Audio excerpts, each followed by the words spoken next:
Hi, and thanks for logging on to the Daily DVAR Halacha. And here's a brand new halacha for Friday, the 22nd day of April. Here we go. Well, Pesach is just upon us, and there are a million things I could be teaching you, but there's one that, I'm just picking this one. Here goes.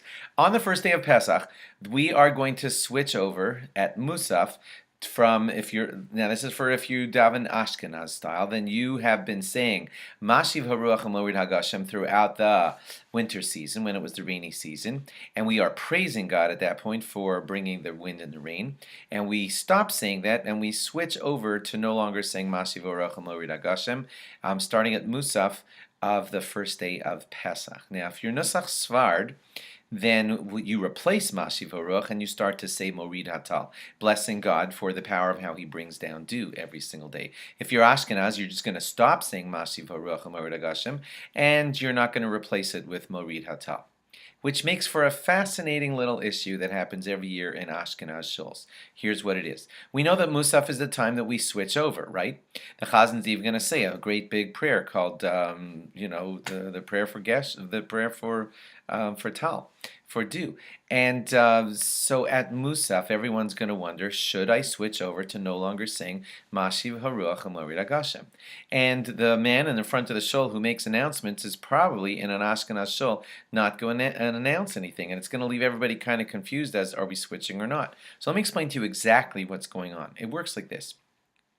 In a Svard shul, sure, the guy at the front of the shul is going to announce Morid Hatal. He's basically telling everyone stop saying Mashiv Horuach and to start praising God for bringing down dew instead. So it's kind of clear, and they're probably in Svard shul. They're going to announce that right before everyone begins the quiet Musaf Shmona Esrei, and they are all going to insert Morid Hatal in their quiet Musaf Shmona Esrei. In an Ashkenaz shul, it's more awkward, and I'll tell you why.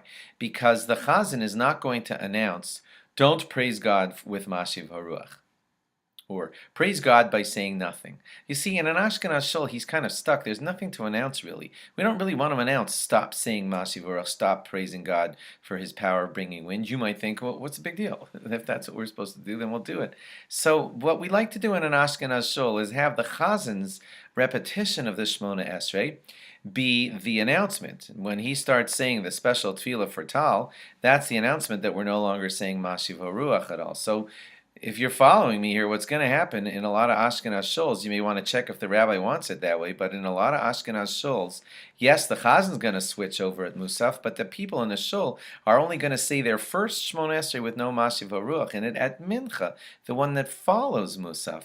The switchover happens when the Chazin does it only at the Musaf of the Shmona Esrei in the shul. That's why they're making no announcement, because they don't want the switch to happen until after the Chazan announces it by saying this special prayer for Tal. That might be how your shul's going to do it. It's all really going to depend on what your shul announces. So speak to your gabbai, ask the rabbi if you want clarification. What are we doing? Are we switching over to no Mashiv Horuach at Mincha, or are we switching over at Musaf?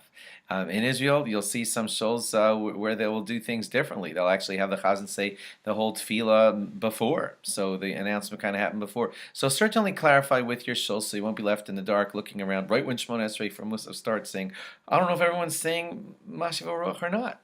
So we're clarifying here, if there's no announcement, then probably that means everyone in the shul has not switched over yet, and your first switch over in the Ashkenaz shul might be at Mincha. But check with your rabbi and gabbai and how they're doing it in your shul so that you'll be all clear. I just wanted to alert you to this because it's going to happen on Shabbos. Okay, now, so there won't be any daily Dvar Halacha on Shabbos or Sunday because they are 2 days of Yontif for those of us who are outside of Israel.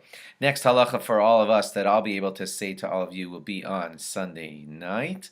And so have a great Shabbos and Yontif, and on Chol HaMoed I hope to give you more laws. Bye-bye. Good Yontif, good Shabbos, good Yontif. Bye-bye.